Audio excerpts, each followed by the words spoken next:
उपचार के बजाय आहार और व्यायाम से बढ़ाएं आंतों की सक्रियता।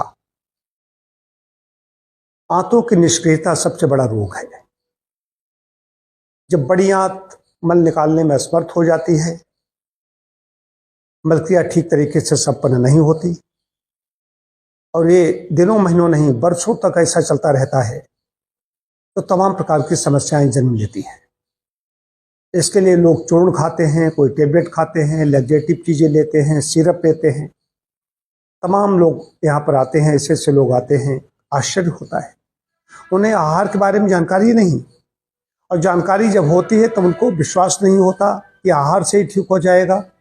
जब ठीक होने लगते हैं तब उनको लगता है कि आहार में इतनी बड़ी ताकत है, आहार सुधार से ठीक हो सकते थे। तो मेरा ये कहना है, उपचार या डॉक्टरों के पास चक्कर लगाने के बजाय अपने आहार को ठीक कर लीजिए। व्यायाम और आहार दो चीजें हैं, इससे आते स्वस्थ व्यक्तियों की आते सदैव सक्रिय बनी रहेंगी। डॉक्टरों के पास या किसी भी दवा की आवश्यकता नहीं पड़ेगी। यदि रुग्ण हो गए हैं, परेशानी है, बहुत लोग, अधिकांश लोग, क्या परसेंटेज बताऊं कि मैं समझता हूं जिनका जो कभी भी खाते हैं, कुछ भी खाते हैं, जिनका सब कुछ अनियमित है, वो सब पेट के रोगी हैं, पेट के रोगों से भुगत रहे हैं। वो सिर्फ निश्चित समय पर खाना शुरू कर दें, अम्लीय चीज़ों को छोड़ें, मैदा जिसमें फाइबर नहीं है, रेशा नहीं है, उन चीज़ों को त्याग दें, रेशेदार खाद्य लेना शुरू कर दें। पहली चीज़ है रेशेदार खाद्य, फाइबर, जिसमें फाइबर पर्याप्त मात्रा में है, ऐसा आहार लें।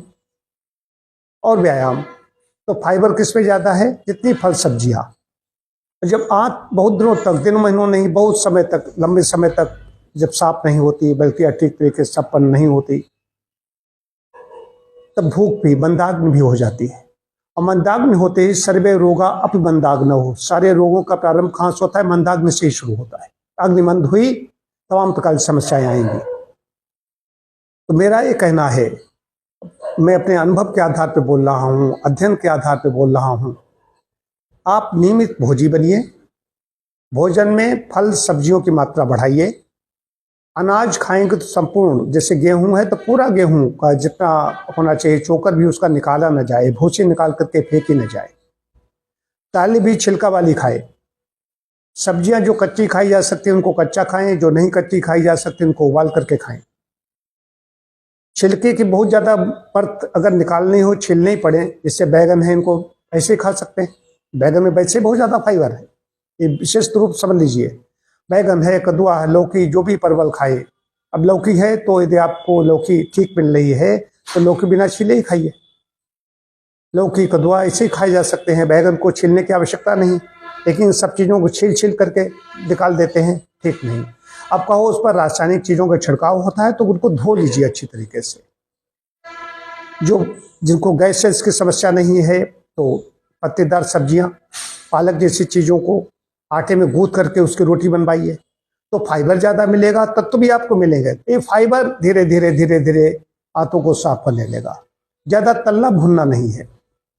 चिकनाई अगर डालनी है तो ऐसे डालिए। लहसुन प्याज जो लोग भून करके खाते हैं, मैं उसके पक्ष में नहीं हूँ। हालांकि मैं तो इस साधना में हूँ तो मैं नहीं खा रहा हूँ, लेकिन मैं भी लहसुन प्याज पहले खाता था। आगे फिर अभी तो हमें गंध नहीं बर्दाश्त हो रही है, कि हमारी साधना पूरी होगी। लहसुन उत्कृष्ट औषधि है, खाइए, लेकिन तेल में भून करके नहीं खाना है। तो सुबह फल हो गए आपके, फल के साथ दूध भी ले सकते हैं। इनको कब्ज है, कब्ज लोग जानते नहीं। कॉन्स्टिपेशन, कब्ज का मतलब होता है मल का कड़ा होना, और समय पर मल नहीं निकल पाता, मल का निष्कासन समय पर नहीं होता है। एक एक, दो दो, तीन तीन दिन लग जाते हैं, नहीं होता है।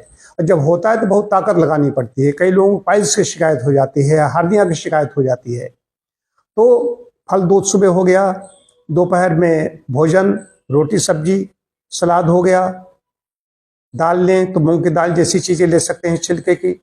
4-5 बजे सूप ले लीजिए, जाड़े के दिन इधर आ गए हैं, टमाटर का सूप ले सकते हैं, और हरी सब्जियों का सूप ले सकते हैं। साथ थोड़ा लेना चाहे तो मखाना ले सकते हैं। रात के भोजन में रोटी सब्जी लीजिए या दलिया सब्जी ले लीजिए। तो सब्जी साथ में सलाद जरूरी है। सलाद लेते रहेंगे, करीब 150-200 ग्राम सलाद खा लेंगे दोपहर के भोजन में, शाम के भोजन में। सुबह फल हो गए, आप देखेंगे 1 हफ्ते में पेट आपका साफ होने लगेगा। और साथ साथ व्यायाम, व्यायाम में टहलना शुरू करें। जो बिल्कुल व्यायाम नहीं करते पहले टहलना शुरू करें, 20 से 30 मिनट तक टहलें, फिर धीरे धीरे टहलना बढ़ाएं। व्यायाम करना बिल्कुल न भूलें। आहार व्यायाम यदि आप ठीक रखेंगे तो आपकी पेट संबंधी समस्या नहीं होगी। यदि हो गई है तो इससे ठीक हो जाएगी। जब इतना करने से भी ठीक न हो तो आपको चिकित्सा की आवश्यकता पड़ेगी। मैं प्राकृतिक चिकित्सा की बात कर रहा हूँ। मैं प्राकृतिक चिकित्सक होने के नाते आपको बता दूं, पेट के लिए हमारे पास सीएमओ जैसे लोग, जिनके घर में मिनिस्टर लोग रहे, ऐसे लोग मेरे उपचार में आए। तमाम डॉक्टर्स आए।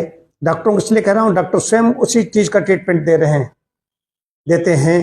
वो लोग ऐसे आए। पेट के लिए नेचुरोपैथी बहुत अच्छी है। इसके लिए अगर आहार व्यायाम अपना ठीक कीजिए, न हो तो जहां भी आप रह रहे हैं वहां पर किसी प्राकृतिक चिकित्सक से, नेचुरोपैथ से संपर्क करें। नेचुरोपैथ में भी ठगी हो रही है, भी जान लीजिए। नेचुरोपैथ में हमारे पास गुड़गांव से एक लड़की आई थी, तो उसने बताया कि जहां जहां जाती हैं वो दवाएं देते हैं, तो ठग बैठे हुए। नेचुरोपैथी में दवाएं नहीं दी जाती हैं। प्राकृतिक चिकित्सा दवाओं को ठुकराती है। हम लोगों का मानना है जो शुद्ध प्राकृतिक चिकित्सक होगा उसका मानना ये है, वो सब सिद्धांती है, वो अन्न ही औषधि है। जो आपको दिया है, फल सब्जियां जो दी गई हैं, इसी में आपको सारे तत्व मिल जाते हैं। अलग से किसी प्रकार की दवाई प्राकृतिक चिकित्सक नहीं देगा। और जो ऐसे बैठे हुए हैं, नीम हकीम खतरे जान ऐसे बैठे हुए हैं, वो देते हैं, आप भी खुश होकर लेते हो। दवाई दी इससे काम होगा नहीं। आहार और व्यायाम से ही आपकी आंत सक्रिय हो जाएगी और आपका स्वास्थ्य अच्छा बना रहेगा।